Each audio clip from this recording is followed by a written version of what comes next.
so incredibly lucky to have this beautiful, crisp Kentucky weather the past few days. I'm incredibly grateful that you guys have taken the time to be on this call. This is something that I could not be more passionate about in regards to moving forward with serving all of the citizens of our state and talking about such an important topic. So I'm going to start out with just a few housekeeping rules. Kenya had already stated that the meeting will be recorded. If you could keep yourself on mute, unless clearly that you are speaking, and we are really hoping for involvement from everyone. So please feel free at any point to use the chat or to just kind of chime in. The purpose of this work group is to identify current barriers and to brainstorm solutions. And so in order to do that in a meaningful way, this needs to be a very safe space, one where we can have open dialogue, where we feel very confident and comfortable in sharing and also in learning. So I would just like to ask everybody to have an open mind and know that the goal really here is to figure out ways in which we can better serve the populations that we all support daily. So with that, the one last thing I have is in the chat, we have a call-in number, Kenya already stated. So if for whatever reason audio gets wonky or you get dropped off, please feel free to just call back in. If you're unable to find that number, if you go back into your invitation for the GoToMeeting link, it will be there. Also, if you have to pop off the call for any reason at any time, please feel comfortable just popping back in. We want this work group to kind of feel organic. We would love for this to really just be a group of us that come together, hopefully in person next week, where we can work on a lot of these issues together. So with that, I am so delighted to be able to introduce Secretary Goodman, who's going to officially kick us off. Her passion for the citizens of the Commonwealth, it shows in her commitment to serving them, and I'm personally grateful for the support that she's given our office in this initiative and look forward to all that she has to contribute. So with that, Secretary Goodman, I'm going to pass it over to you. Thank you. Thank you, Kenya. Thank you, Ashley. Appreciate it. Thank you all for coming today. It's good to see you all today at the very first meeting of the Energy Affordability Work Group. I'm very encouraged that so many of you from different areas of the energy spectrum are willing to give us your time and your efforts to tackle a problem and find solutions to the issue of energy affordability. You are all going to make a difference by participating in this work group in the lives of our state's most vulnerable populations. Today we have regulators, nonprofits, government utilities, so many more, all coming together to initially brainstorm, to learn, to share their knowledge and their perspective, and to create some solutions. As all of you know, Governor Beshear has committed himself and his administration to building Team Kentucky, a Commonwealth basically that meets the needs of all its citizens. And he's especially focused his efforts in keeping them healthy. You know, his leadership in the past 15 or 16 months has seen us through the worst of the pandemic. And too many of us were sickened, too many of us died. But fortunately, we are moving forward. We're now building back stronger than ever. Our collective mission, if you will, is to work with our federal and state partners, our utilities, our nonprofits, and the private sector to find solutions to reduce the energy burden on Kentucky families. We're going to look at gaps in service and barriers to affordable energy. We'll use data to make hopefully sound decisions. I'm confident that this group is going to be part of the positive changes coming to create that healthier Kentucky. You know, energy affordability is a very complex issue. It's related to housing affordability, poverty, utility rates and structures, energy efficiency, and the availability of assistance programs. It's an issue in which, as Ashley noted, I have a very deep personal and professional interest and a longstanding commitment to finding solutions. As the former executive director of the Office of Rate Intervention with the Attorney General's office, I advocated on behalf of Kentucky utility ratepayers, And we took on cases that frequently involved low income, disadvantaged, and residential customer needs. As the former general counsel for the Kentucky Electricity, this is a mouthful, Kentucky Electric Generation and Transmission Siting Board, and as a staff attorney for the Kentucky Public Service Commission, I saw firsthand the human cost of the inability to pay for basic energy needs. The cabinet is currently developing an energy strategy that we hope will be market-based and will aggressively pursue innovation and energy efficiency and promote a climate-resilient infrastructure. It's going to focus on reliability and resiliency, but it also needs to be affordable to all of our Kentucky residents. Research shows us that when total energy costs are higher than 6% for a household, it's considered to be a severe energy burden. While much of Kentucky enjoys relatively low energy prices, in some areas, households are using over 10% of their total monthly income to meet their energy needs. Households with high energy bills are more likely to accumulate utility debt and to inadequately heat or cool their home, and they have to make tough decisions between paying for energy, rent, food, or medicine. Coming out of this pandemic, we know that the country averted the direst predictions about what COVID would do to people's ability to pay for housing, which is a key factor in energy affordability. The wave of evictions never really materialized. The share of people behind on mortgages after falling steadily for months recently hit a pre-pandemic level. However, the price to income ratio for buying a home has risen to its highest level since the peak of the housing boom. It's at a national average of 4.4, meaning it takes 4.4 years worth of income for the average American to buy a home.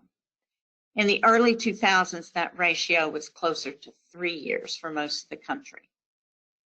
For our renters, affordability is an even greater concern. According to a recently released study by Harvard's Joint Center for Housing Studies, lower income tenants have relied heavily on government support to pay their monthly bills. While those measures have helped, about 1/3 of renters used unemployment or stimulus payments to pay for rent at some point during the pandemic. The majority of renters still had to borrow or draw on savings to cover their bills.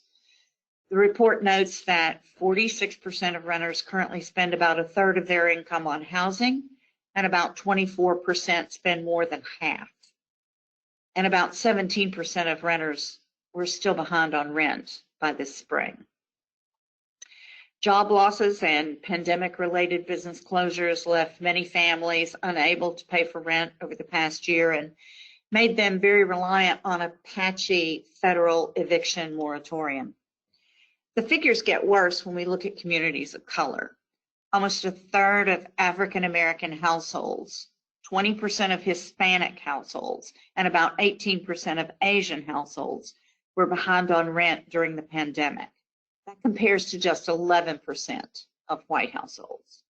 So our work here will dovetail also with the Cabinet's Environmental Justice Initiative, which in everything that we do, from our permitting activities to education to setting policy, is going to be done through the lens of equity and justice.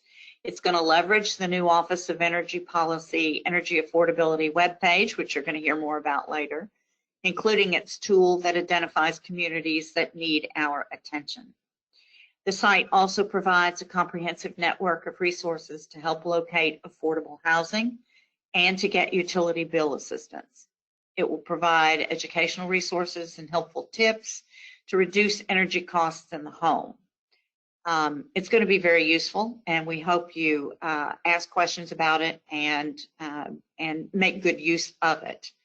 I'm looking forward to working with each and every one of you and seeing what we can all accomplish together.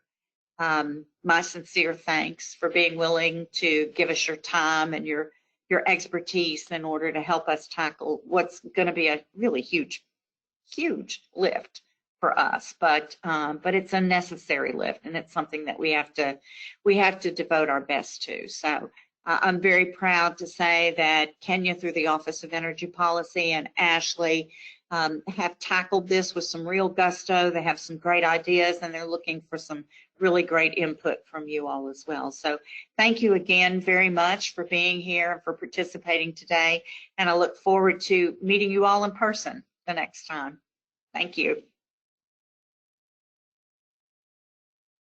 Thank you. Thank you, Secretary Goodman. So with that, I'm going to turn it over to Kenya Stump, who is the Director of the Office of Energy Policy, and she is going to be going over some current initiatives that our office has been working on, and then also giving a little bit of explanation to some of those. All right, I'm waiting on my screen. There we go. So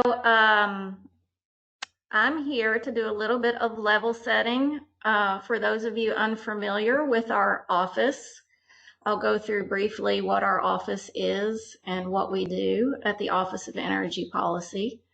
I echo Secretary Goodman's remarks and look forward to this group and working with you all and getting to know your offices, and you all getting to know what we do and how we can work together.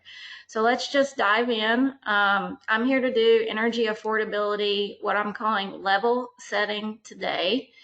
And that means establishing really just a foundation by which we can grow our discussions and have a common language by which we kind of approach this complex topic. And let's see if it wants to. So the Office of Energy Policy, our mission is really based on and all of the above. We support the utilization of Kentucky's energy resources for the betterment of the Commonwealth while protecting and improving the environment. Someone is, so I'm gonna have to use that person. There we go. We're very integrated with our natural resource and environmental protection counterparts located in the Energy and Environment Cabinet. Our primary focus areas are energy affordability, energy assurance, and then we also do a lot with energy education. My friend and grant partner Karen Rieger is here from the NEED Collaborative as well. So those are kind of our core focus areas. We are partially funded by the federal state energy program out of DOE. But that's just about who we are a little bit. I'd like to encourage you to explore our website. We are non-regulatory, but we work in a collaborative way with our Public Service Commission. We also do the Kentucky Energy Profile, which I would like to highlight is an excellent source of energy information as it relates to Kentucky's energy landscape from our generation, infrastructure, and our consumption, as well as pricing information. So that is also our resource document that will play into our discussions as it provides some foundational data as it relates to Kentucky's energy landscape. But on to energy affordability. So energy affordability, everyone has an idea of what energy affordability is, so it's very difficult to talk about that when we all have different notions of what it is. But I like this definition. It comes from the Grid Modernization Foundational Metrics Analysis. And it's really a quality of our energy systems. And I'm not just, and when I say energy systems, that means natural gas, all of our energy resource, propane, electricity, any of our energy resources and those systems associated with it. So it's a quality of our energy systems where the costs and needs of the system are balanced with the ability of users to pay. that's pretty a complex definition because we're balancing two factors at the same time. One, costs and needs of the system. So for our system owners and operators that are present today, you all are very familiar with the cost and needs of your systems, and that falls into our regulatory structure. For our community-based service partners on today, we really look at ability of users to pay. So that's where you get into the consumer's ability to pay for those costs and the benefits they receive from those energy systems. So kind of keep this in mind as we move forward. This is just one definition of energy affordability that we can use. It was one that I found that I thought might be a good one to use as we ground this group in some foundational concepts. When we talk about energy security, this comes another definition, uninterrupted availability. We like to think of that as reliability of our energy resources that are also affordable. So within this definition of energy security, we have two attributes that we're looking at. We're looking at the affordability as well as the uninterrupted availability. In Kentucky, we're very lucky that we have a robust energy network, and we do have very reliable energy resources. So we have part of this definition that's based on our providers. However, we do have what I would say energy insecure geographic areas in our state, because when we look at this definition as a whole, we see that while there may be uninterrupted availability, it may not be affordable, and therefore we have energy insecure areas. I'd like to note that often these energy insecure areas will overlap with other insecurities, such as food insecurities, housing. And so therefore, we're looking at really a complex network of insecurities. And that's why we're all here, because we all have aspects of our programs, our services that play into both energy affordability and energy security.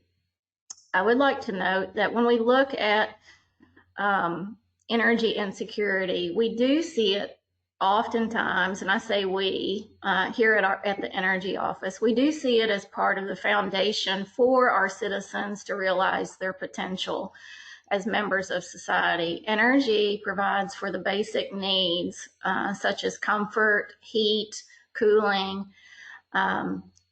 associated with housing that allows our citizens to begin to realize their potentials as members of our society. So it is a foundational need of Kentucky and for our citizens. So before I move on, I would just like to leave you that I do think it is very important for us to consider that the lens or perspective being utilized to discuss energy affordability is very specific to the stakeholder or the policy. For instance, I know we have the Public Service Commission. They bring a regulatory perspective, and therefore that lens is very specific to their function. Our energy service providers have a lens that's very specific. Our community-based service organizations have a perspective and a lens that are very specific to their programs. So as we move forward, it's very important that we have a specific and common language so that we can ground these discussions and really start to tackle how we unravel and unpack this complex topic. So part of that is energy affordability indicators. So for such a complex topic where we're talking about a system quality, there are various indicators, or you may want to think of them as metrics. Often with our energy providers and the regulatory perspective, we're looking at benefit cost test or cost effectiveness of those programs designed to tackle energy affordability. For some of our decision makers, some of our legislators, some of our policy makers, their lens and focus is often just on price of a commodity or a rate. And that's an additional indicator. But customer consumption and how that energy commodity is utilized is also a very important indicator that we look at. And that can be thought of when we look at customer utility bill impacts or costs. And Secretary Goodman mentioned this, and one that we look at and focus on at the Energy Office is energy burden, or the percent of income spent on energy expenditures. I'd like to note, I have a link to all of this here at the Grid Modernization Lab Consortium Foundational Metrics Analysis, which really does a deep dive into what is affordability, some of these definitions, and a little bit deeper dive into these various indicators and metrics. I would like to note that no indicator or metric is considered superior to the others. The metric, when we look at affordability, it's very important to look at affordability indicators in a holistic manner so that we can see metrics that represent all of our stakeholders, their programs, and their lens as they're bringing and coming to affordability. So I'm going to do a little bit of a preview into a few of these metrics. It's meant to just give you a very high level run through of some of the metrics and how they look in Kentucky. I would like to highlight that, sorry, I had a little message, wanted to make sure I didn't have someone having some issues. I'm also doing tech support today. Wanted to run through, we are working currently right now with Kentucky Center for Statistics, Kentucky Stats. We are working on a partnership with them to do a deep dive energy affordability study on these indicators and metrics so that we as a group and also policy and decision makers, we have a reference document similar to our energy profile. It's a data-driven resource document that can be used to move forward conversations on affordability and have that common foundational language by which we can all work and talk through. I would like to say we're ready to go on that energy affordability study with Kentucky Stats, but as you all know, contracting in state government can take quite a long time. We're currently trying to work on our contract and get that approved with Kentucky Stats.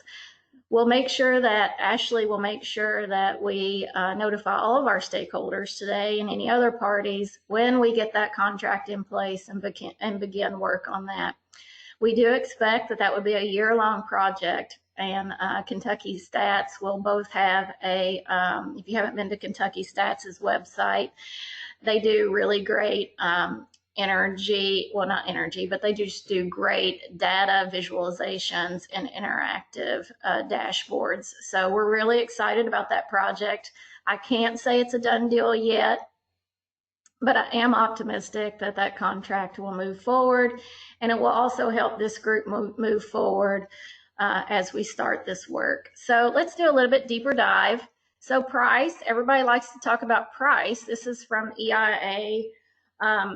You look at this, and again, we're looking at average price, and I would like to say that granularity is very important in this discussion. So we look at average price, and for the most part, our prices are well below national averages.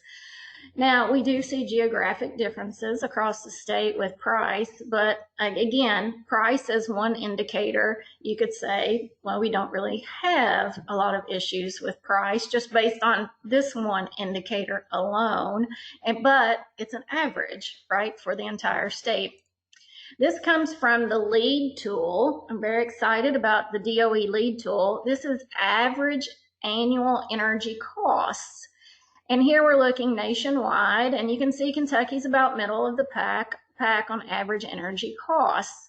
When we look at the breakdown, because I know we have a lot of commodities groups represented here, We have electricity, gas, and other fuels represented, and the bottom axis represents state median income levels. So for the most part, we do talk a lot about electricity, and this graph does represent that. But that said, we do have geographic pockets of the state that are very reliant on some of the other fuels, such as propane, natural gas. We even see biomass and coal utilized in certain pockets of the state for home heating as well. You can find a lot of that in the energy profile that our office puts out. But granularity is important. So here's a deeper dive at the county level. And again, average energy costs, looking holistically throughout the state. So take a snapshot of this in your mind. Again, we're looking at all state median income levels here. And you could say, well, okay, here are the areas of the state where we need to concentrate. So just kind of remember this map and this metric. We then look at average energy burden, which is different from average annual energy costs. And again, you see on the average, Kentucky's about 3%. That's where across all of our state median income levels, it averages about 3%. When we look at that energy burden metric at a granular level, at the county level, we see the map looks very different from an energy burden perspective. Where before on average annual energy costs, we saw some of the West pop up and of course some of the East, but when we look at average energy burden across all of the state median income levels, we see the counties toward the East and a few in the West that start to trickle up into that color scheme. Secretary Goodman mentioned renter occupied housing. We can look across all of those state median income levels and look at just renter occupied housing through the DOE lead tool, and this gives us a very different map. So let's go back. This is all housing, renter occupied housing. So this again illustrates visually that we may have specific work to do as it relates to our space for those who rent, and how do we deal with energy affordability from our program perspective on renter occupied housing. But let's do a little bit deeper dive into what we call the, I'm going to go look at 0 to 60% of state median income. So we're going to narrow down the population that we're looking at.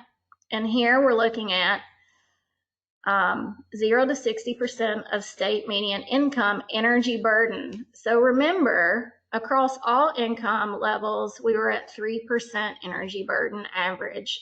Now for Kentucky, when we look at 0 to 60% of state median income, that energy burden approaches 11%.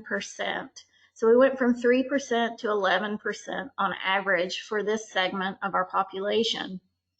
As we do a deeper dive and look at the county level, we see the map drastically changes for our 0 to 60% population levels at the state median income. You can see now we have areas of the state that are well above 16% of their income being spent on energy. Again, just an illustration. And I do believe that the data can help guide us in where we focus and focus our discussions and how we kind of address these complex issues. I don't bring any solutions today. I just bring the visualizations and maps. But I'm hoping that these maps can help guide our discussions and help unravel this complex topic. Also, too, oftentimes energy burden is thought of as a rural issue, but I know some of our service providers deal with urban areas as well. Here's Jefferson County, not just a rural issue. And we can see this is the census tract level with DOE's lead tool. When we look at the average energy burden now, kind of on this urban aspect, we start to see urban energy burden issues as well.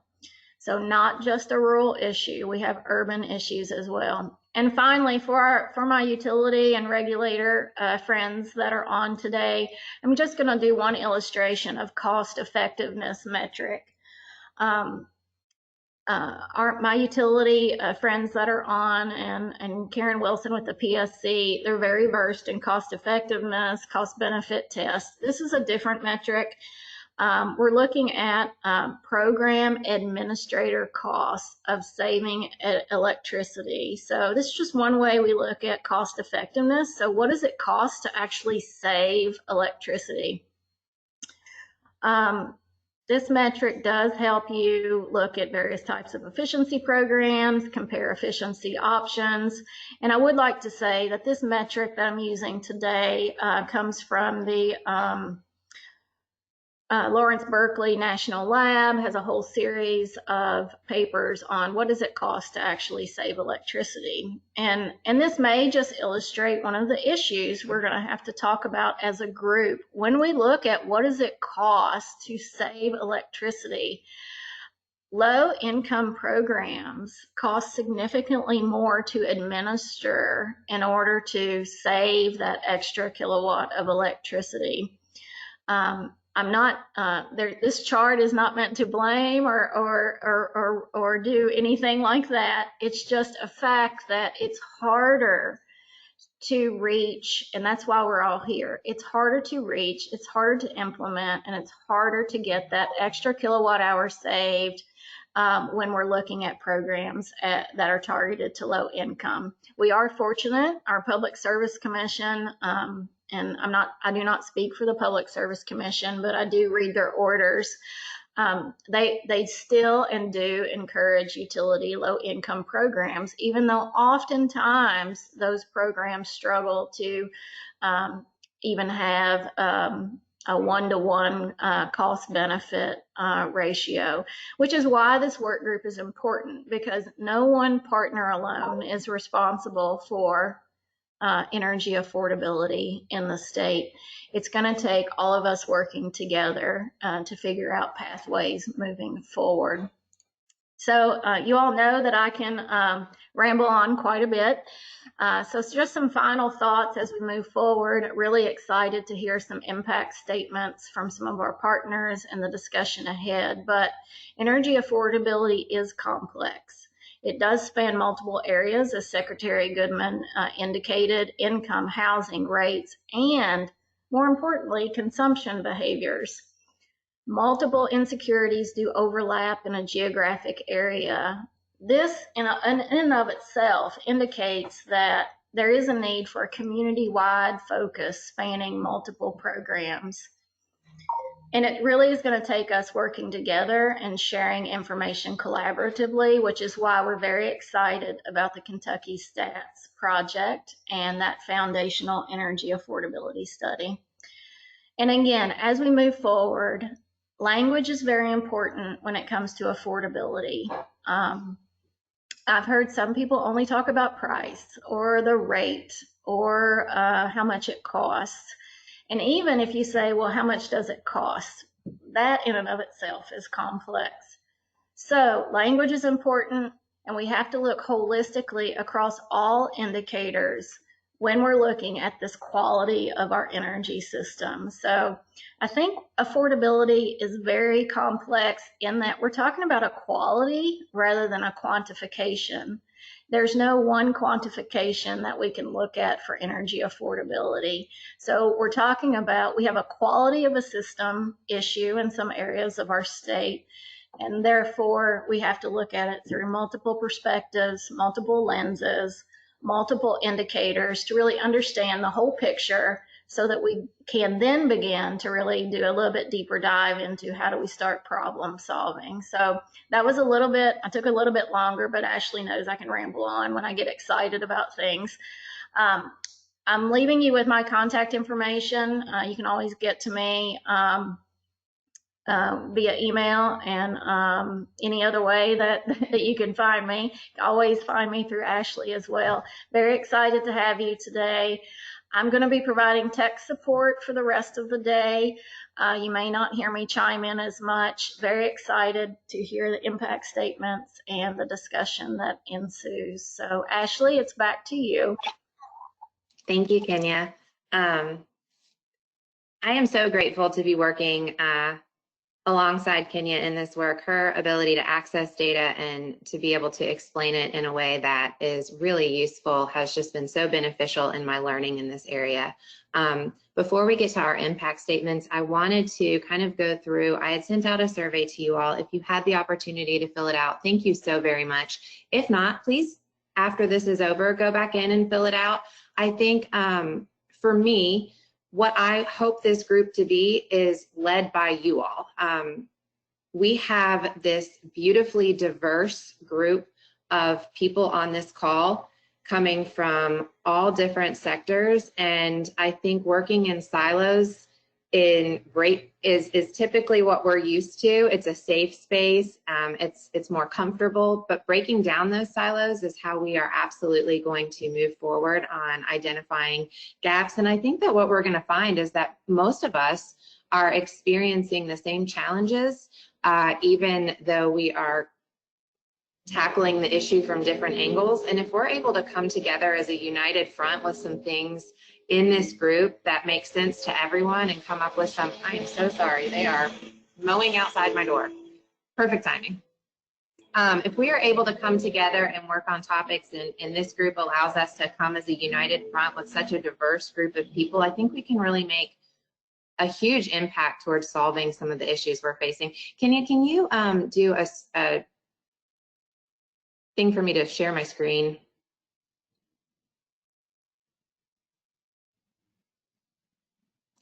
Let's see.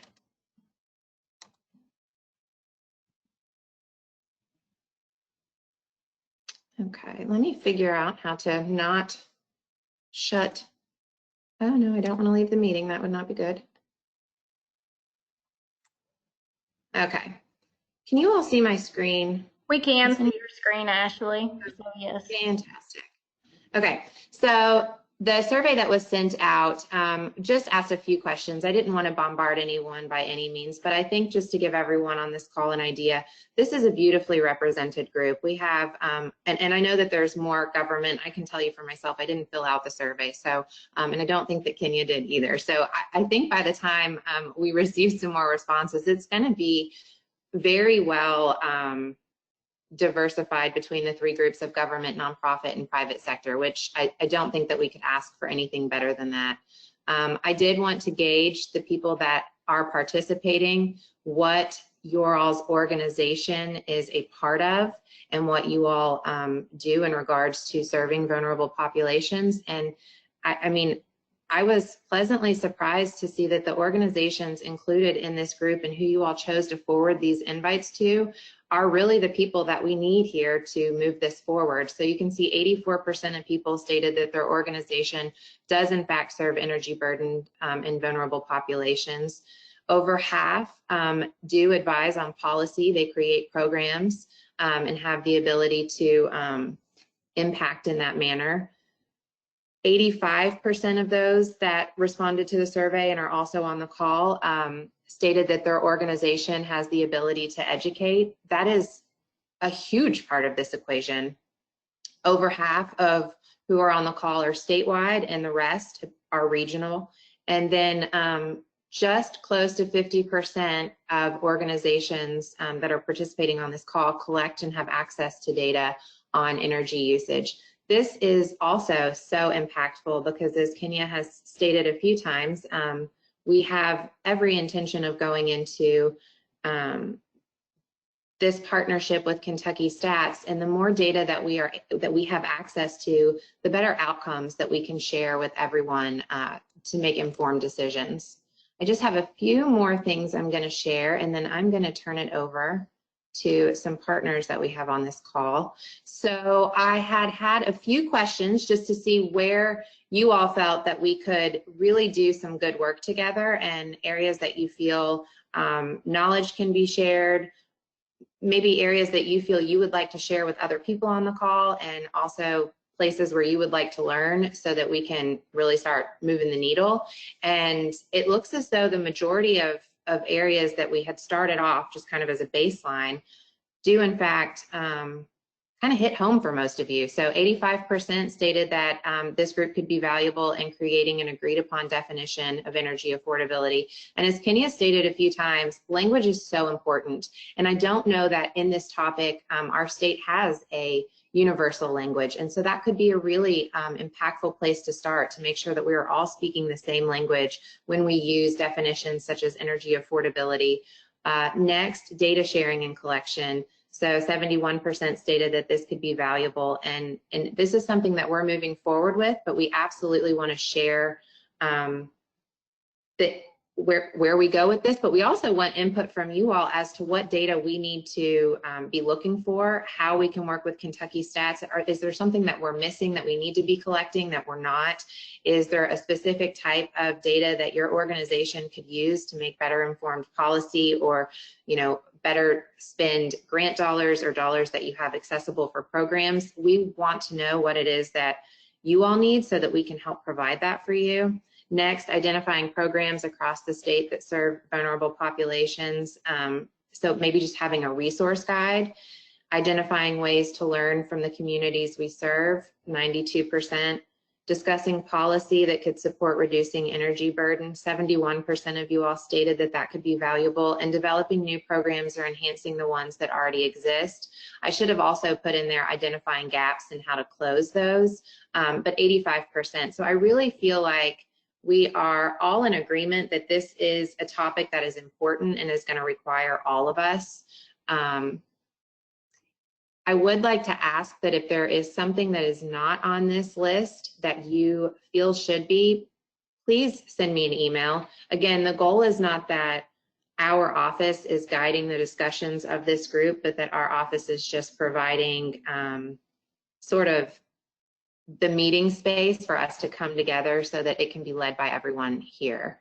Kenya, you can take me off of screen share if you'd like. I don't know how to go back to regular view.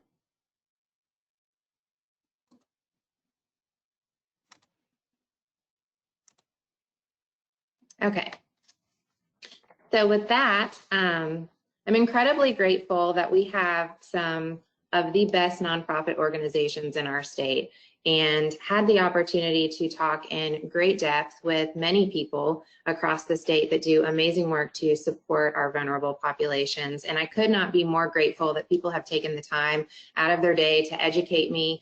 I've been at the Office of Energy Policy for just over a year, and I had a lot of learning to do, and I could not be, again, just more grateful at how willing every single person has been in educating me and helping me kind of come to a space where I felt comfortable to even be a part of this work group along with all of you all. So I feel that these organizations just have so much knowledge that it only made sense for them to kind of be a part of our kickoff and help us kind of understand exactly what it is that they're doing in the weeds to support our vulnerable populations.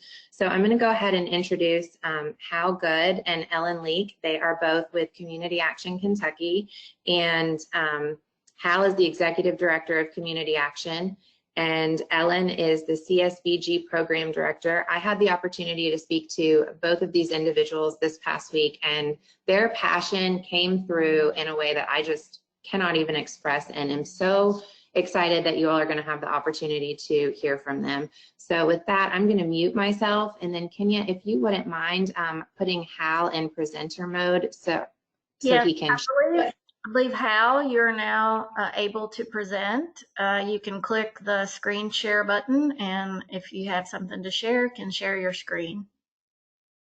Okay. We can see your screen.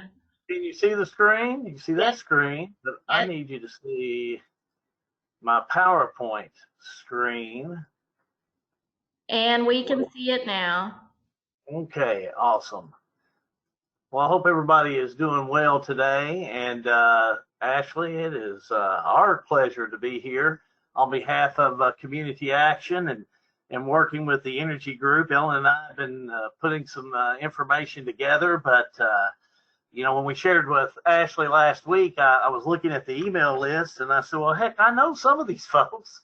And right off the bat, I see my dear friend Barry Mayfield out there, and I just want to give him a shout because in a previous life, I worked with the Kentucky Association for Economic Development. And I think as our presentation goes along, you'll see more and more that what we're doing at Community Action is about job creation. And what we're doing is trying to break barriers for folks to get back to work, give that hand up, not a handout.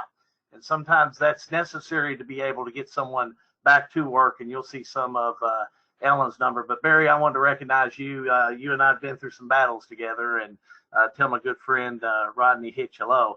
Ashley, our talk was just fantastic last week. And Kenya, I think you were hitting some things right on the head, especially about housing and housing stock and finding that housing stock to be able to get to an efficiency level. I think we see it day to day in the directions that we go in. It's something that we see a whole lot. There's our information. We do it like a drive-in movie. We give you the information up front about where we are and what we do here. So if everybody, can everybody hear me okay? Is everything all right, Ashley, right now? We can see you, Mr. Good. We're just seeing your first slide. Very good. It has, okay. Then I'm ready to roll. This gives you an idea of where we are and what we do. This is our area that we cover. I see my good friend Roger McCann's on here. He's the executive director for Community Action Kentucky. He's got 23 of us around the state of Kentucky. So we have an office in every county in the state of Kentucky, 120 of them. But this is our area that we cover, and the nucleus of our area that we cover at Central Kentucky, you can see we cover Marion, which is where our central office is, Washington, Nelson, LaRue, Bullitt, Hardin County, which is our largest county, Meade, Breckenridge, and Grayson. So you see a lot of rural mixed in there. Some of the other counties that you see on that list include those that are with our Kentucky Works. But we do 13 programs here at our Community Action, and around the state of Kentucky, other programs may not have transportation like we have. Other programs may have some programs that deal with more senior programs or senior assistant program than we would have. But this gives you an idea of the programs that we have and that we adhere to on a daily basis. Right now, we're at 225 employees. Our Head Start is a big piece of what we do. Some of these will cover all the counties there in the Lincoln Trail area. Some of them will not. I think what we are is what I want to make sure is to give you an idea. We're very similar to the rest of our colleagues around the state of Kentucky.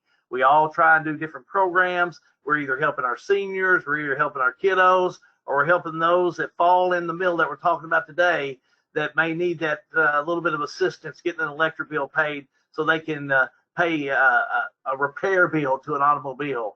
We hear a lot of that, and that's why we are going to give you some numbers and then kind of give you a little factual story. So proud to have Ellen Leak on board. Ellen does a wonderful job for us in working our programs as our CSBG program director. Ellen, I want to turn it over to you because I know we talked about it, Ellen, and we want to get our colleagues here with Energy to understand just exactly what your folks see on the ground at CSBG.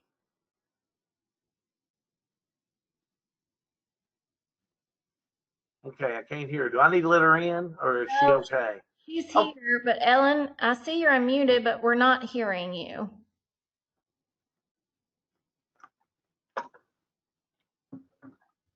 Is your microphone plugged in, Ellen?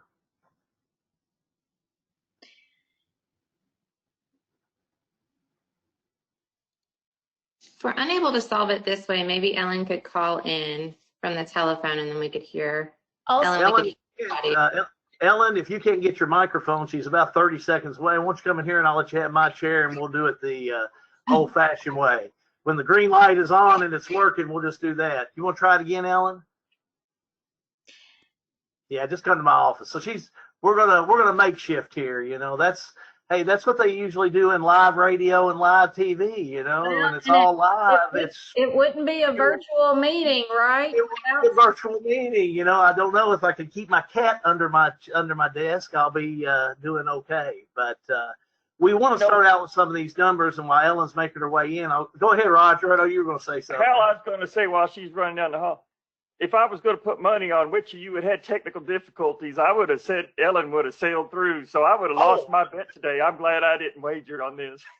You know, I was talking to my Stephanie, who works in our PR, to put this together and stuff, and she said, "Why'd you wear that checkered shirt? You're going to make everybody think you're Jimi Hendrix with that waving flash back and forth." So anyway, I'm going to let Ellen take my chair. When she's done, I'll come back and hop in there, Ellen.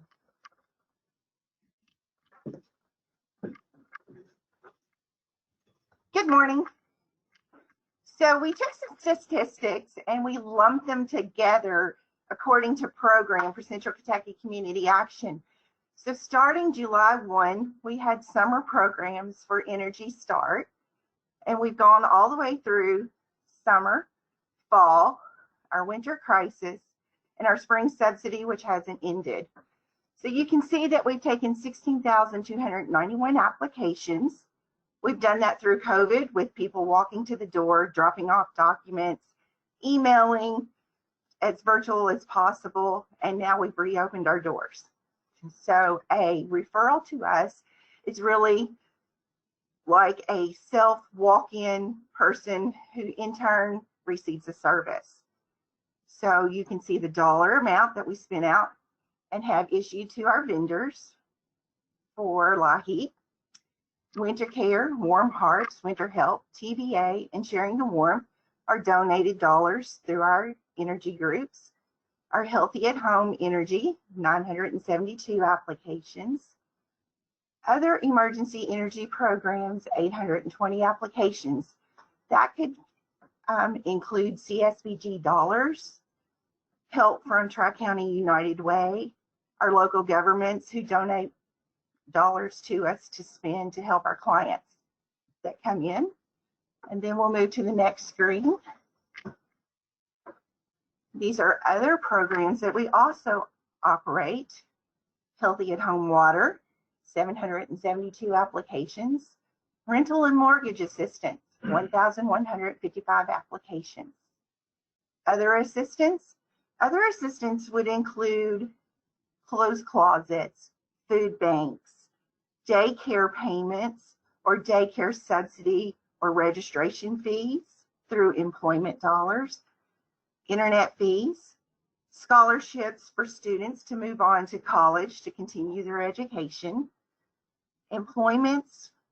We work with gas voucher to help a new employee who's low income with 2 weeks of gas to get that first paycheck, or new boots, new shoes to move them to self-sufficiency. We do farmers market, gardens. We had 215 applications for gardens this year so they could grow their own food. We do a small amount in health, whether or not it's the gentleman whose only transportation is his electric wheelchair and he's low income, and lo and behold, his battery quit working. So we'll work through our health program and we'll get him a new battery for his wheelchair. Maybe it's the lady in town who had a wreck and she recently lost her children in that wreck, and her husband also. This happened locally, and she couldn't afford a wheelchair to help during her recovery. So we purchased that wheelchair and worked with local community partners to get that proper wheelchair fitted for her. Salvation Army, summer youth programs. We work a lot with the Louisville Zoo to give children and families an experience that they normally wouldn't have. And this is a zoo pass that lasts for a year. And they get to attend not only just the zoo, but the activities at night, the splash pad, things like that there at the zoo, or summer camp fees so that child can have a break from the family home and experience summer camp for the first time. We purchased groceries and delivered them during COVID to seniors with the help of Tri-County United Way. Tri-County United Way also helps us with transportation dollars for those that are a little more above the CSBG poverty line, but they're still that working poor. And we also have energy dollars through Tri-County United Way for those. So we have local community donations, partners, Salvation Army, St. Vincent de Paul, ministries in each county, our school systems. We're working with referrals to our agency and our walk-ins, which in turn turn into services. So our final total, as of yesterday, we processed 48,512 applications, and those dollars have moved through this agency out to vendors. So it's an average of 194 applications per working day since July 1st coming through our offices. And then we give you the final total of $4,754,955 in service assistance moving through the CSBG offices and our agency. Hey, Ellen. Yes. It's Roger. Just to clarify, are these services are just your areas, just your counties, correct? Our 8 Lincoln Trail. Correct. So this is just the total for 8 counties. Correct. And we've got 120 in the state. So this is just Central Community Action. This is just spotlighting one community action agency. We've got 23. So that's an incredible amount of services. And utility assistance has been one of the big ones that we've seen, right, Ellen? Yes, it has. And it's not stopping. What do you mean it's not stopping? The need is still there. Okay. We are working with each family that comes into our office, and we're looking at their high utility bills. We're looking at whether or not everyone in the household is able to work and is working. And we're encouraging those who have family members in the home who aren't working, that are capable, to go to employment. We're referring them out to sources like People Ready and can get them a job within just a matter of a few days. We use our employment dollars to supplement that to get the proper things that they need to go to that job so they are self-sufficient in the future. Got it. Thank you, Ellen. Thank you. I have a question. Just curious, do you all also have access to the weatherization dollars so that in concert with those who make the request for bill assistance and things, that there's weatherization that tries to, more permanent way to address the home and fix it to try to reduce the cost in the future? Right. We are using weatherization. We have a weatherization program in our agency.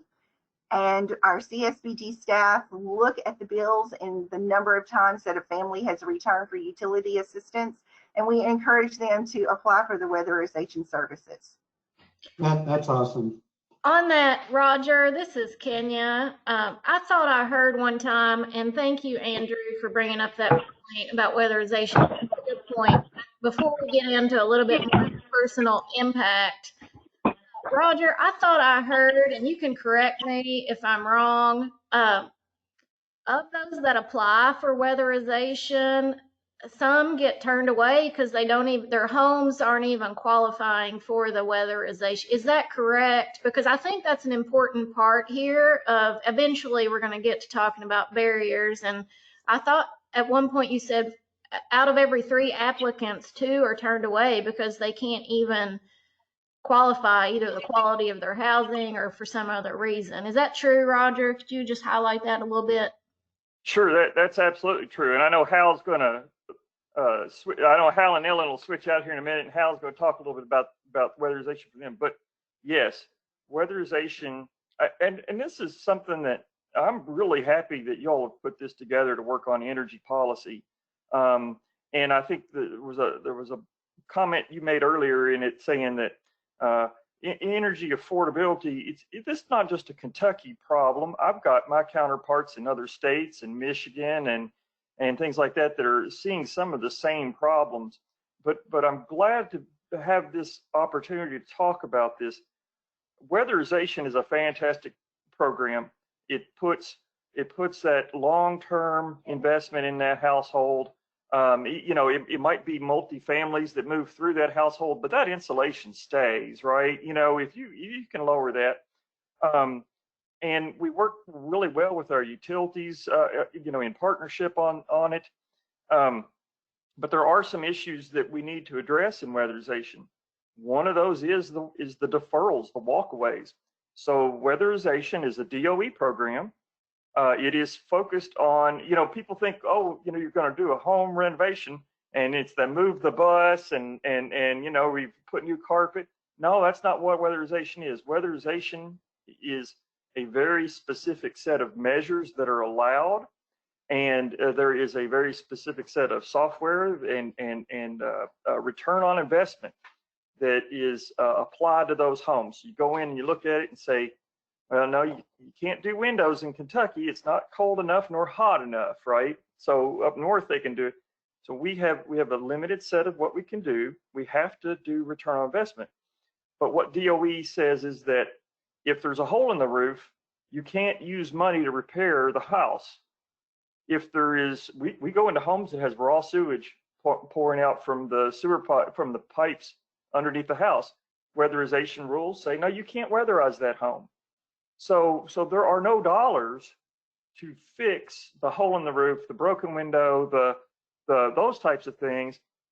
And DOE says, nope, you can't put money into that house. You have to walk away.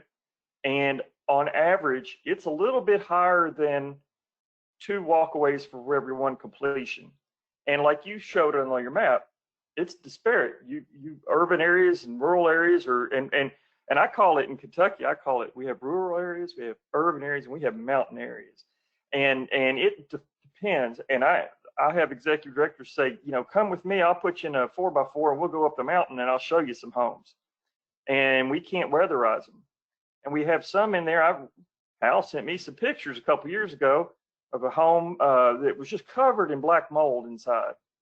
And you can't touch that. So you wind up having to walk away. And I know these weatherization folks, it breaks their heart because they want to help that, but DOE won't put that there. And I understand DOE's standpoint from an energy perspective, but that is one of the things. The other thing we're facing is the requirements on QCI have gotten higher, that we have to have a QCI inspector on DOE homes. The labor shortage with builders and tradespeople, we're all affected by. And QCI is like having a PhD in building, right? It's a multi-year process. And the lack of QCIs in the state and across the country are now limiting the number of homes we can get through weatherization. So we're hoping to look at maybe some of the ways that we can streamline some of those processes, look at some of those rules.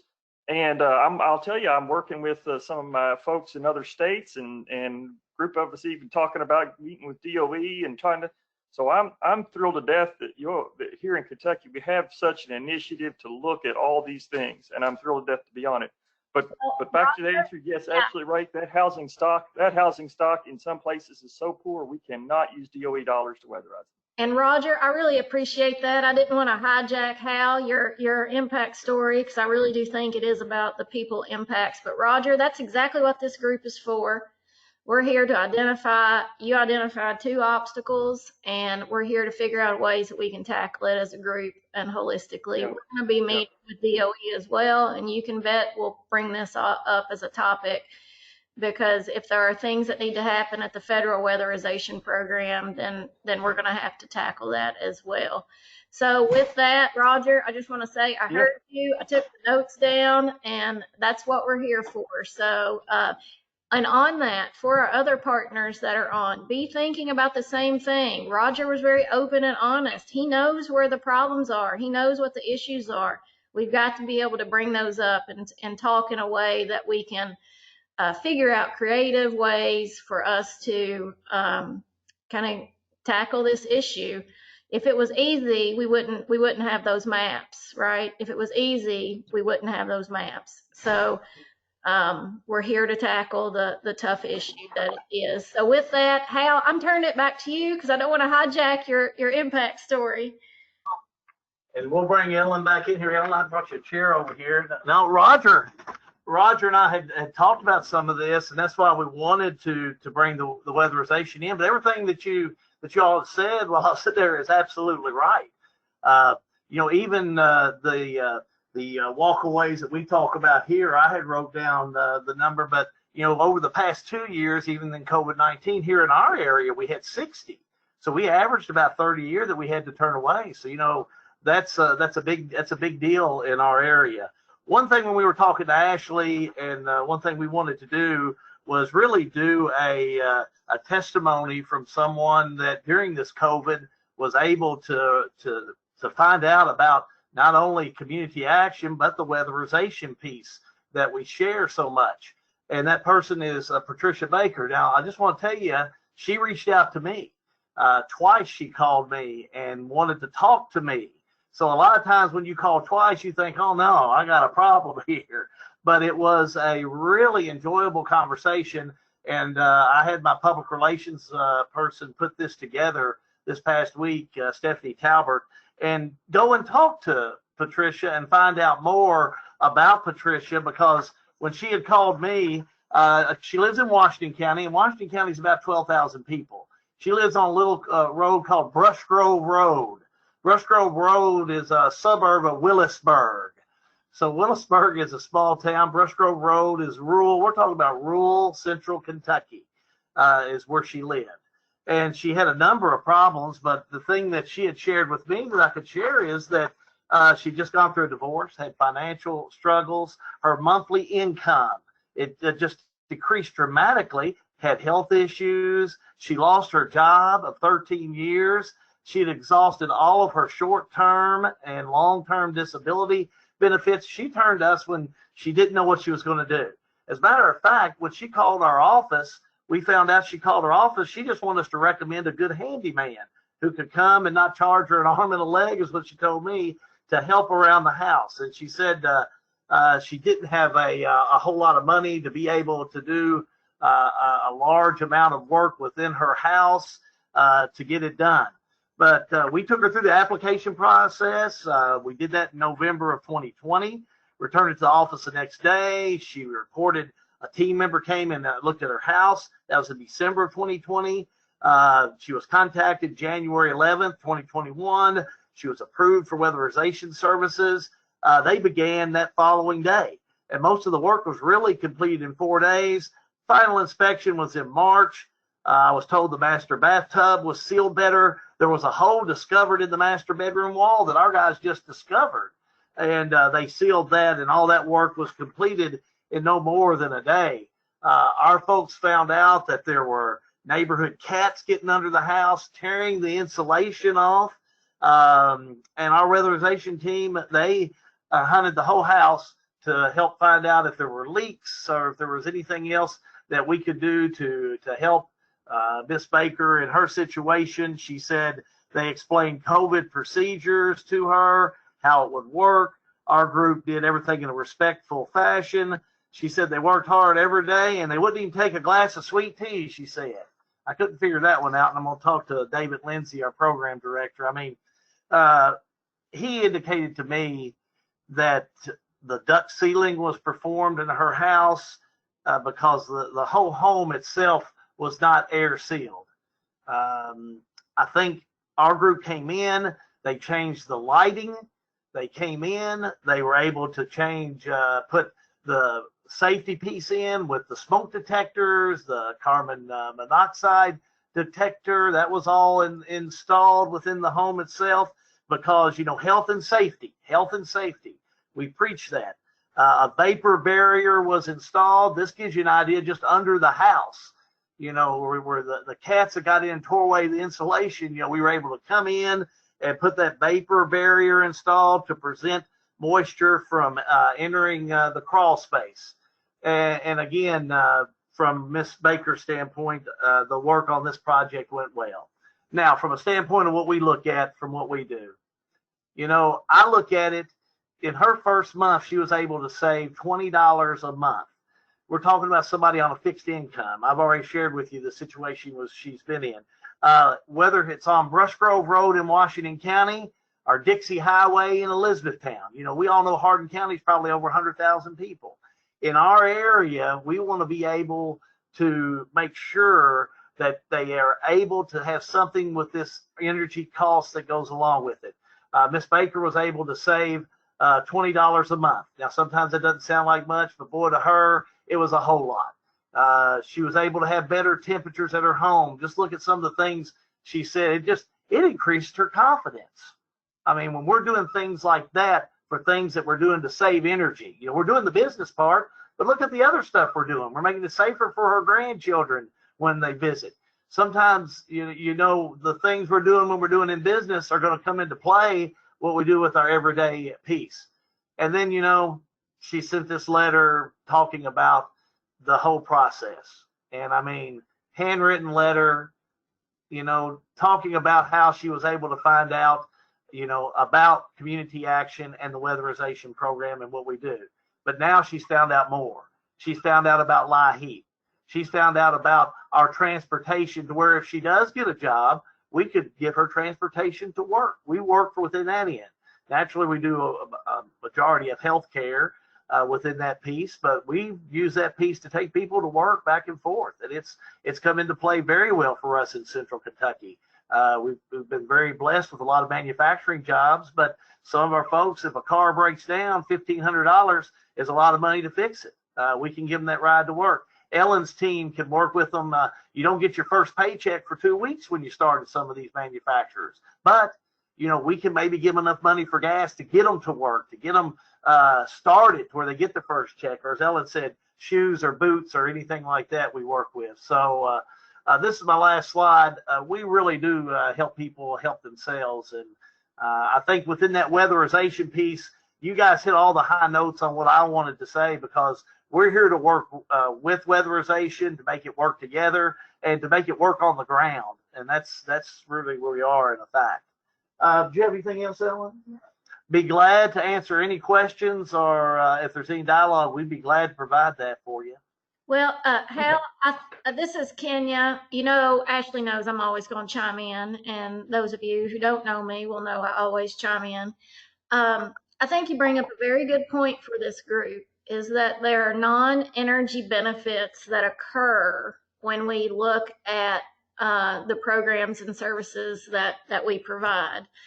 And I think that's key for this group, because part of the issue is reaching the populations in need.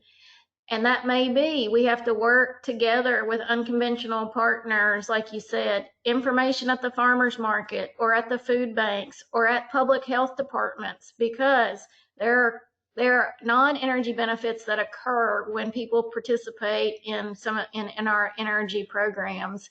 And I just kind of wanted to bring that up. I know, Hal, you kind of alluded to that, but that's why we're here, because if we were effectively, that's just my perspective, if we have effectively reached the populations and providing them with the services and needs that they need, we wouldn't need to be here today, right? So we know we have a reach issue. We know we have some issues with reaching the populations, and we're going to have to figure out how we can work collectively to do that, because it's only going to work if we all do it together. And that we're sharing our information. So Hal, I really appreciate that. I don't know why anybody would turn away a glass of sweet tea, but that's just me. Yeah, me either. So and Kenya, you're right. We've got to think about, I tell my team, we got to think about doing business in different ways. Like, you know, I've told them, if you want to get the message out, we may need to get the old sandwich board on and walk up and down Main Street, Lebanon. Look how successful these insurance groups are with that arrow. We put messages for our Head Start. We put it on pizza delivery boxes. We're taking pizza in different areas, saying, we're signing up for Head Start. Let's get Head Start involved. And then we're doing bigger picture things. Ellen's group, like even in Washington County, we just built a new Head Start building. We're putting Ellen's office in with the Head Start so we can reach those Head Start kids' parents through Ellen's programs and what she's doing. So you're absolutely right. Anything that we can do to help market you and also to help get the word out. I love that. I'm going to chime in here just to keep things progressing, but I think as we continue this conversation, it is being identified one thing after another. We have gaps that we need to come together and as a united front. And as a united front, I think if we identify what those gaps are and then we take them to DOE, that is going to be so much more impactful. Another thing that you just said, Hal, how are we connecting with the populations in which we serve? And what are the barriers that, you know, are keeping us from reaching the people that need us the most? You know, Roger, you talked about the fact that here we have a vulnerable household that is, quite frankly, being even more vulnerable by allowing us to show up at their door, and then we're turning them away. So what have we just done? We've damaged the trust that they have between the programs that are meant to serve them, and how likely are they to call us back again when they need us? So I think all of these things, this group is going to, from this point on, really uncover. We're going to not only uncover what they are, but I would like to see us saying, in a perfect world, if we had all that we needed, what would it look like to be able to serve these populations? So moving on, I'm very excited that Ellie is with us. She is with United Way, and I had the opportunity to speak with her a few weeks ago. And I think the part where we connected is I come from a background as a family resource coordinator in the school system. And at the time that I was doing that work, 211 was a huge lift in the expansion of that across the state of Kentucky. And what this program has the opportunity to be for those across the state to be able to access resources, and her vision in this and the grit that she's had in moving it forward. Again, we are so lucky in our state to have people in these positions with such passion. So I'm going to turn it over to you to kind of help us understand the work that you're doing and also what you experience in that work. Hey, Ellie, this is Kenya. I just want to make sure, do you need to share your screen, or are you just going to be talking? I'm just going to talk. All right, Hal, if you could just hit stop sharing your screen, and then that way we can see Ellie as she's talking to us. There's a little screen button. You just hit that next to the little camera button. Perfect. All right, Ellie, straight to you. All right. Good morning, everyone, and thank you so much for the opportunity to be here and share. 211 is something that's very important to me. My background's in social work, and to the community action folks, I spent almost 10 years at community action in the community services arena before coming to United Way 8 years ago. So a lot of head nodding to all the conversations about weatherization and the work that happens within their realm and their services they provide. I'm going to take a few minutes and tell you about 211, just in case some of you aren't familiar with it. 211 is a national program that's just a very simple number that people can dial when they need help and they don't know where to go. So if you think about 911 for emergencies, there's a number you can call before you dig in your yard. You could also still call a 3-digit number to get help finding someone's phone number. But until a few years ago within our state, there wasn't an easy way for people to connect with services.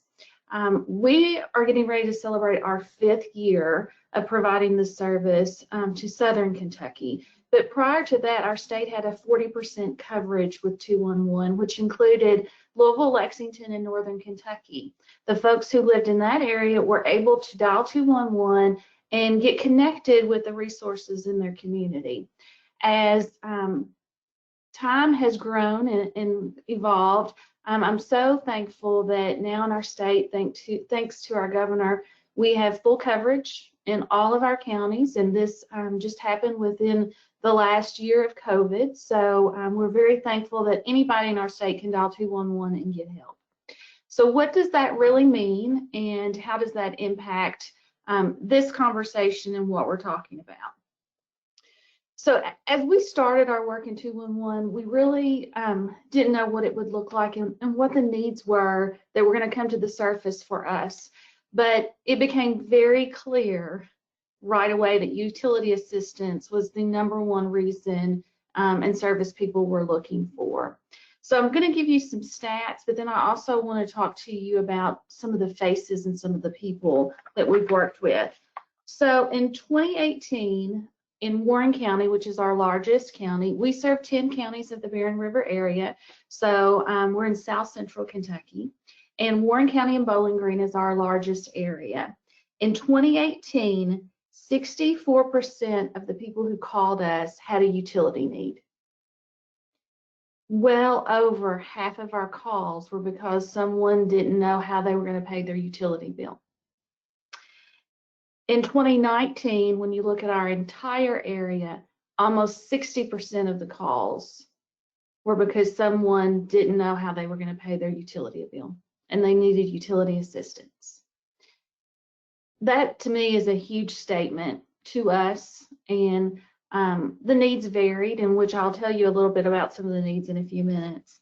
But then I also wanted to talk about the last COVID year that we've had. So if you start with March of last year and go through February, you know, we heard a lot in our communities about the need for food, and that quickly rose to the top of the reasons that people were calling. They didn't have enough food in their home, with their children being out of school. And, you know, most of us weren't prepared for that. So we all went to the grocery store and we got food. We saw that for a couple months rise to the top of the needs of food pantries, where were commodities going to be happening, those sorts of things. But after that leveled, utility assistance came right back to the top.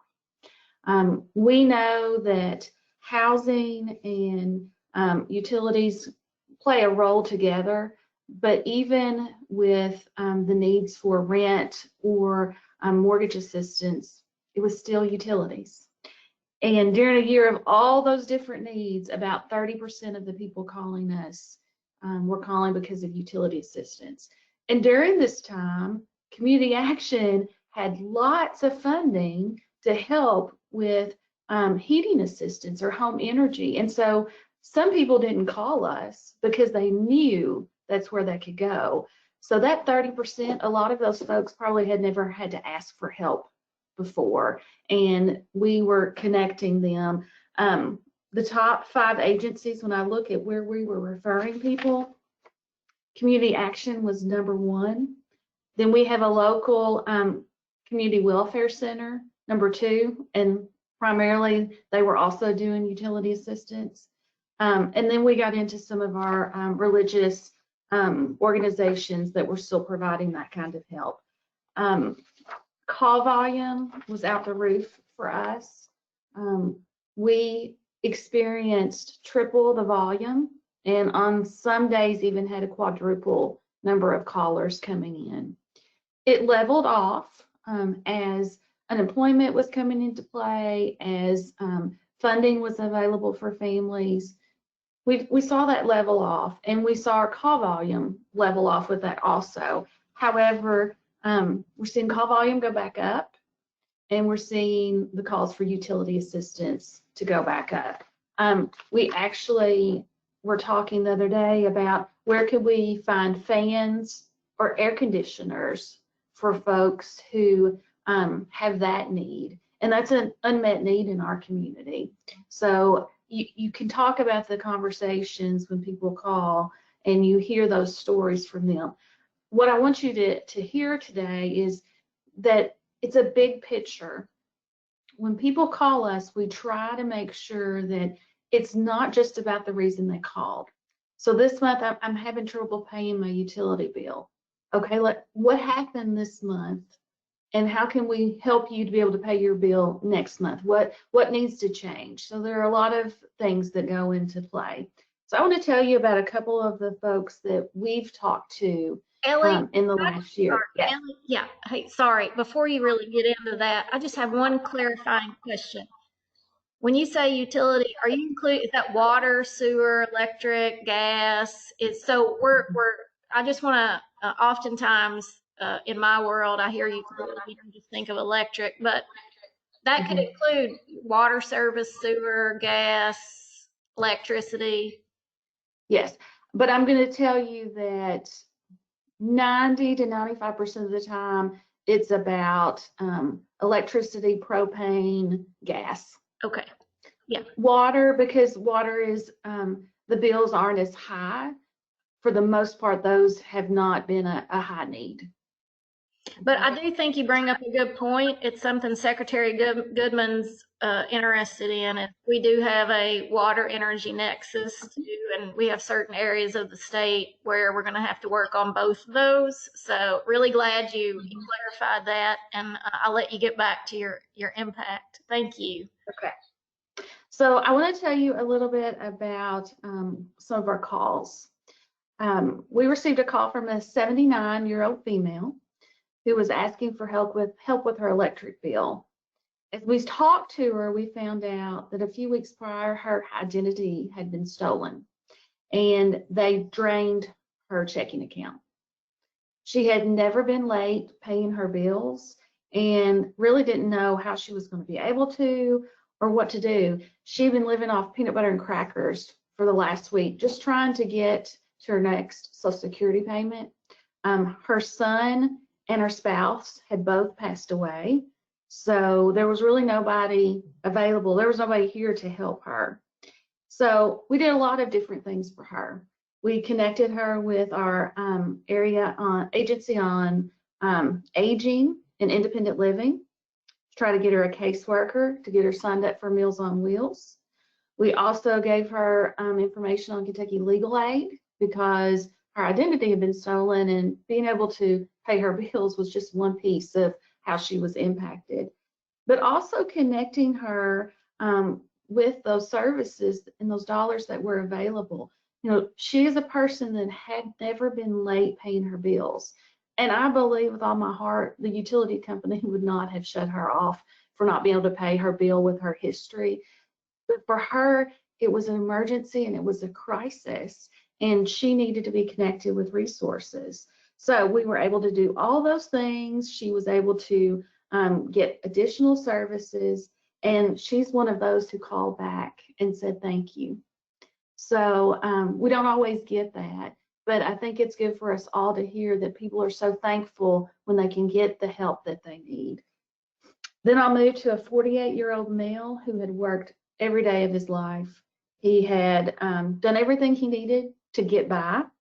His situation had changed. He was in the middle of a divorce. He was without insurance. He had had a car accident that caused him to have multiple back surgeries and no income at that point and living alone. While he was in the hospital, he received the cutoff notice. And then after, he didn't know that he'd gotten the cutoff notice because he was in the hospital and nobody's checking his mail. So his utilities were cut off. And imagine being in the hospital after having back surgery and then coming home and, you don't have any electricity now. So the 211 card was in the hospital packet that he received when he left the hospital. And so he called us, and we were able to connect him with resources in the community to help get his utilities back on. So those are just two of the many stories. We take thousands of calls in our area each year, and they range all ages. The majority are lower income, but anybody can call 211. And you can call for yourself, or you can call for someone else on behalf of a family member, or as a nonprofit. We have lots of professionals who call us and say, I'm working with this person. What services do you know that are out there? And what is really awesome about 211 is that we work closely with our organizations to keep our information up to date. Because for me, if you're struggling paying your utility bill, you don't need to drive to 3 or 4 different organizations to find out you're not eligible for the services and wasting the gas and the time. So we have really good relationships with our local nonprofits to keep our data up to date and to be able to share that information with them, so that if community actions LIHEAP program for subsidy is not going on right now, we can tell them that and they don't have to call or go there. It's something I'm very proud of. I'm so very thankful that this service is available across the state, and that we're teaching people. We're teaching them it's available because it's new, and that takes time. We work very closely. I see our local utility company, Warren RECC, is on call with us, and they have put our information on their bills. If you need help, call 211.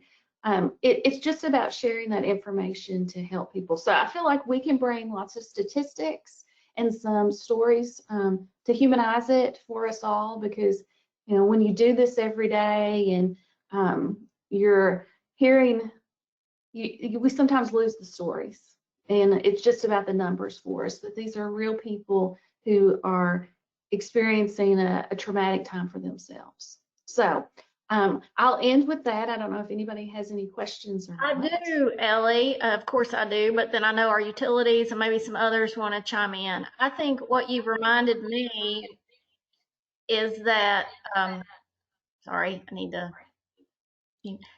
I think what you reminded me is that we all really should check to make sure do we provide information and links to 211? I think Roger's program is great as well.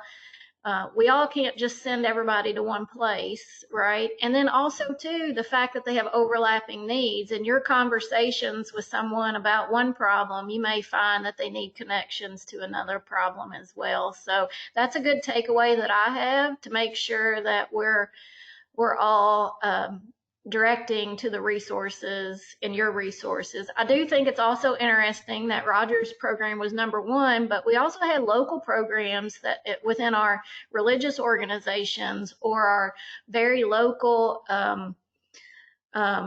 assistance programs, community center programs. And that's an important piece. I don't know that they're represented in this group today, but we also have to recognize that you have that connection to the very local who, I know a lot of churches, they can provide fans or AC units. And that's always been a stickler of mine, that we can't figure out a program to provide people with fans when they need it and some things like that. Or I had someone whose air conditioning unit broke and we had no way to, there was no program to replace her little window air conditioner unit. And so, anyway, I digress, but that's my takeaway from your talk, is to really check to make sure we also are referring to 211 as well, and all the great resources you provide. Does anybody else want to chime in on what they've heard today?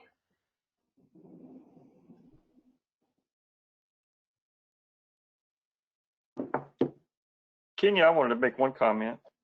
Sure. When we talk about energy affordability, we talk about these services, we talk about weatherization. On Hal's slide about the individual that you mentioned that she took care of her grandkids. And we see more and more grandparents taking care of the kids, right? We see a lot of that. And it's important to remember that when we talk about energy efficiency and all these things, we're talking about for that whole household. And sometimes people are quick to judge the applicant, the parent, this sort of thing. But you got to remember that a lot of these households have a grandparent living there. And when we pay that bill to keep their electricity on, we're helping that grandparent, we're helping the kids, it's the whole family. And I think that's part of that impact too, is that it's not just an individual, it's that whole family that we're trying to help pay their bill. And at the end of the day, we want them to pay the bill and keep the electricity on, pay the bill to keep the gas on, pay the bill, keep the water on. That's what we're trying to do. Because and then moving beyond, like Ellie said, then what are the other wraparound services we can help? And like Hal's talking about, try to get them transportation to get to a job so they can pay their bill. But you're never going to get beyond that point if they don't have, they're not going to go to school. They're not going to get well from an illness if they don't have the basics of electricity and things like that. Right. So, So, Roger, I'm really glad you brought that up. Secretary Goodman alluded to the fact that we're working on our energy and environmental justice framework for our cabinet. Part of that is we look at that metric, or we're looking at it right now, Roger, of census data on the percent of households in counties that are grandparents taking care of their children. And it's a staggering map. I don't have that right now, but that's We're the largest state in the nation right now for that. that's what we have to look at, because we have a significant portion of our grandparents that are now taking care of their grandchildren. And the quality of the housing and for those children and the grandparents is so important. So glad you brought that up. Do any of our utilities, or those represent utilities, want to chime in here on anything they've heard? I know sometimes you all always have historically, you get the blame, or that's the perception, right? It's the utilities problem. So I'm hoping you guys chiming in are hearing some things that we can work on together.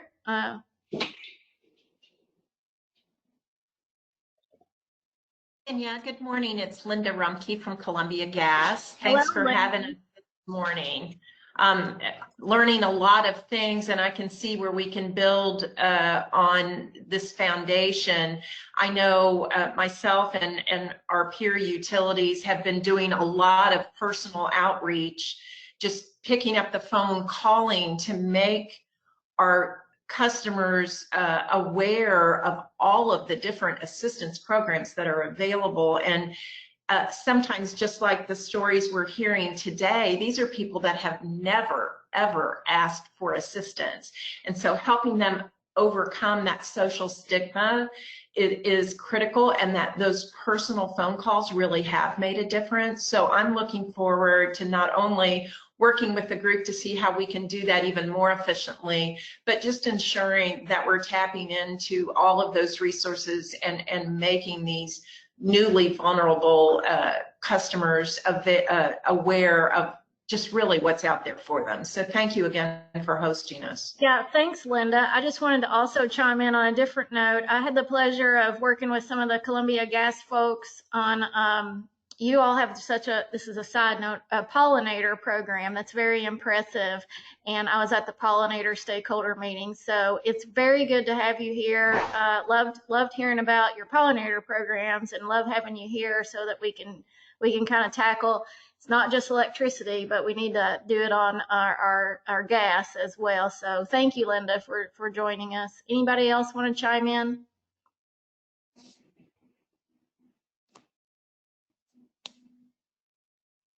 All right. Kenya, this is Mary Schuer from Kentucky Habitat for Humanity.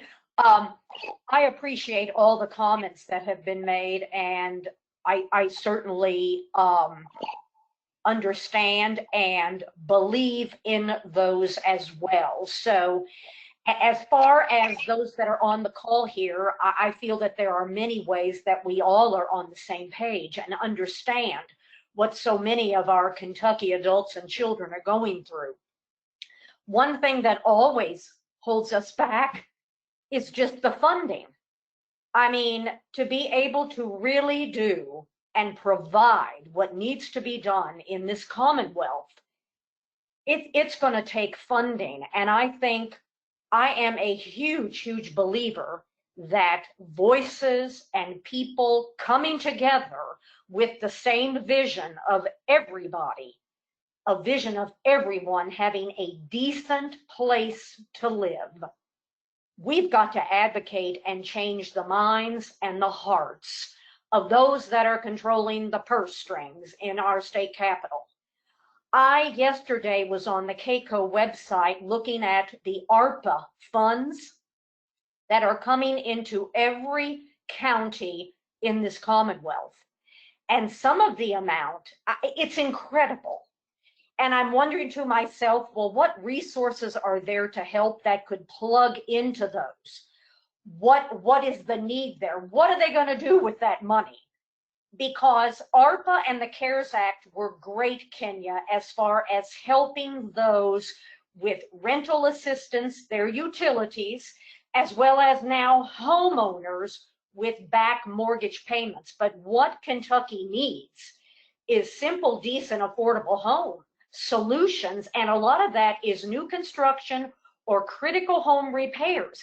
And we have to meet our clients at the place where they are. And Roger, you are absolutely right as far as the individuals that are living in the homes.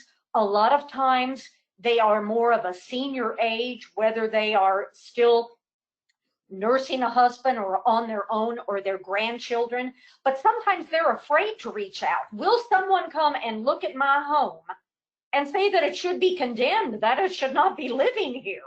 That is another fear. And so many of the programs, they do need a home inspection before that they're going to release any money to help make those upgrades. But is that any of our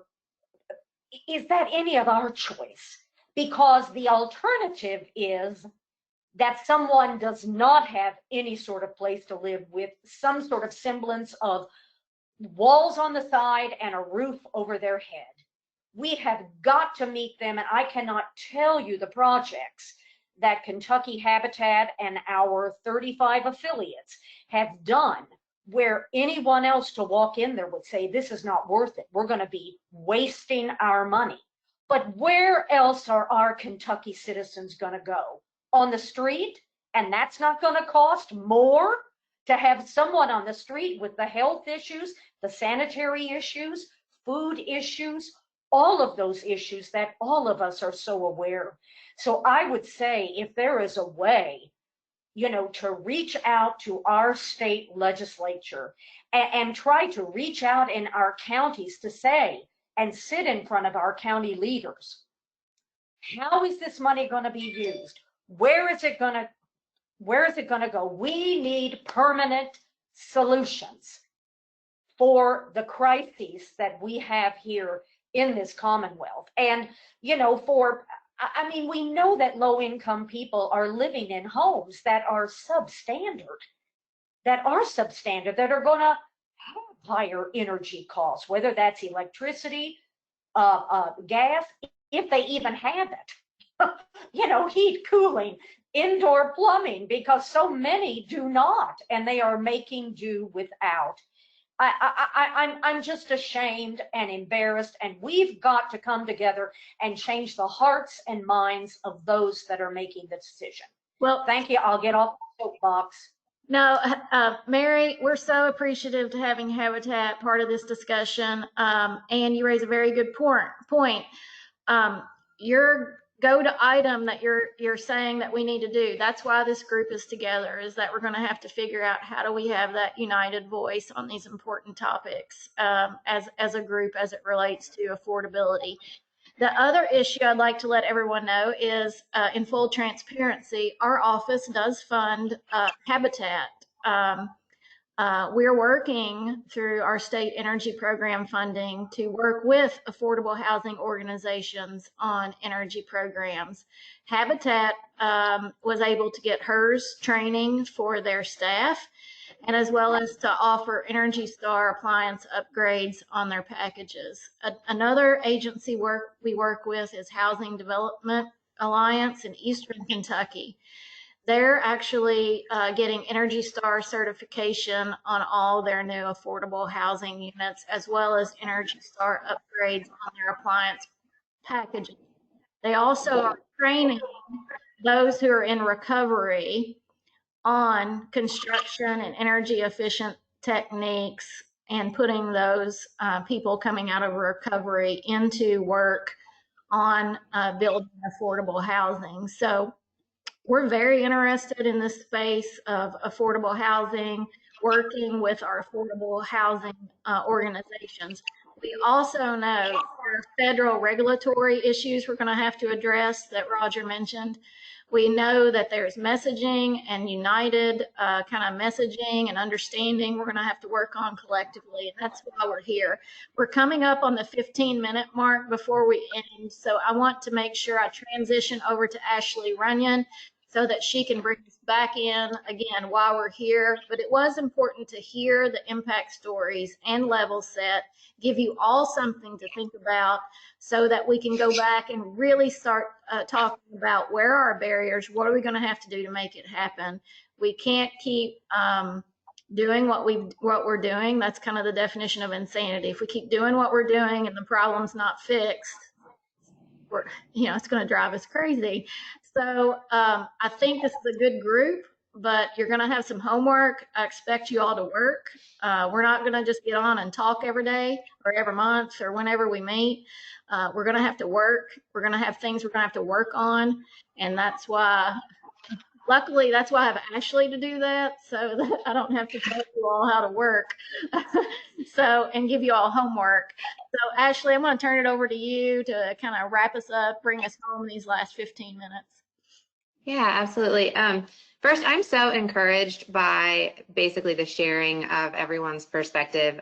Again, today was just sort of a level setting. What are we here to do? It is very clear the passion behind this. It's also very clear how many issues we have to tackle. In this, hour and 45 minutes that we've been together, we've heard some of the most impactful organizations in our state all speak to the exact same issues that we're facing. So, we're going to uncover those quickly. I have a feeling it's going to be getting to the solutions part that I'm quite frankly more interested in. So today was sort of showcasing, this is what we're up against. We're all very clear that we have several different items to tackle. I think in order to do that effectively and to be a steward of all of your all's time, we are going to have to break things into focus groups. And I think it's going to be important that every focus group is diversified. So when we break these down into smaller groups, I would love to see a dynamic of government, nonprofit, and private sector in each one of these.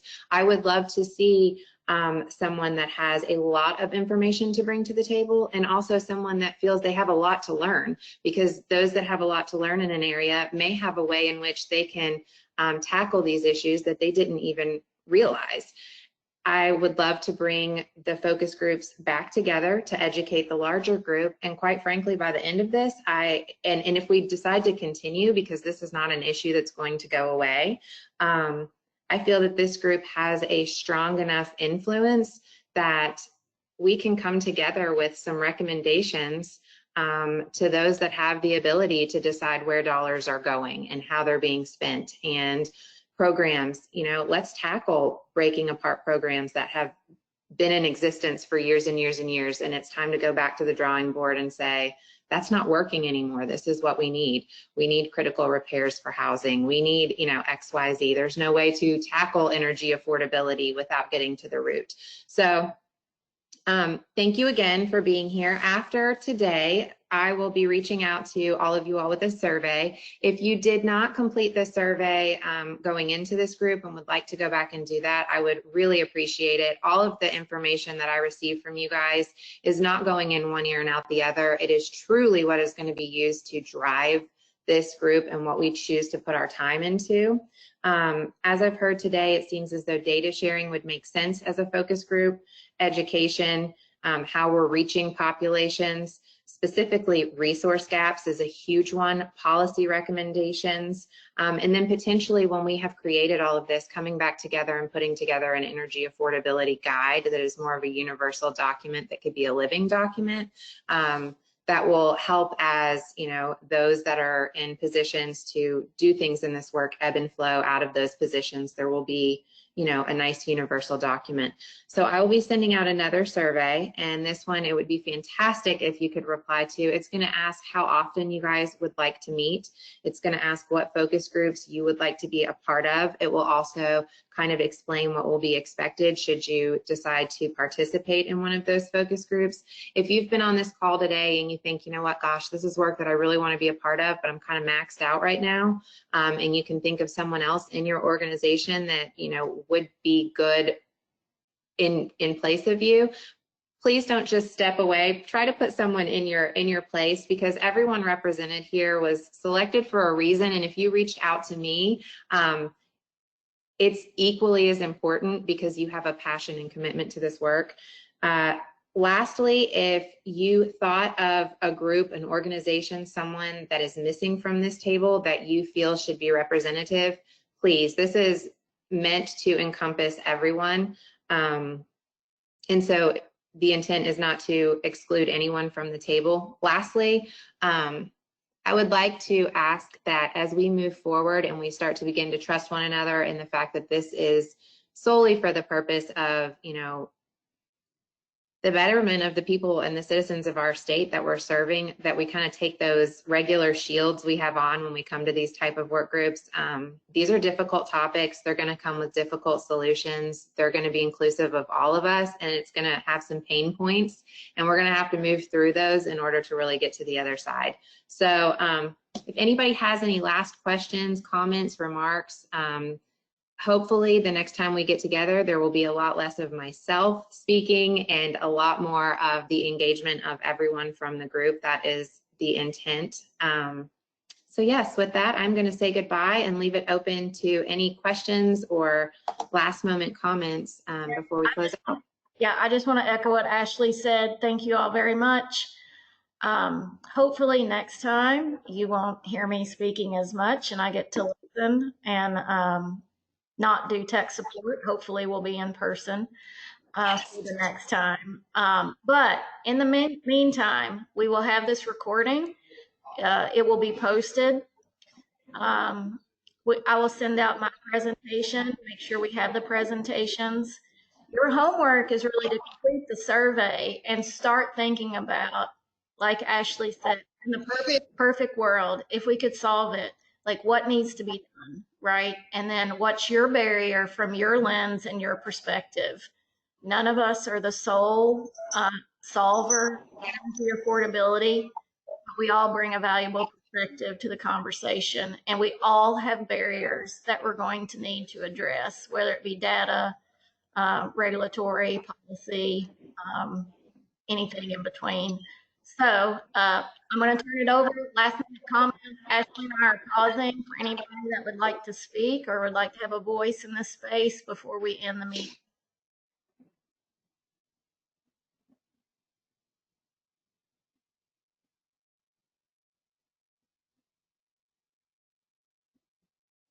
Okay, and we're on time, just in time for lunch. I don't want anybody to be hangry for the rest of the day. Really enjoyed seeing some of my old friends, really enjoyed seeing some new faces. I look forward to seeing you all in person. Thank you again, and you'll hear from us after this with our resource materials. Bye, everyone.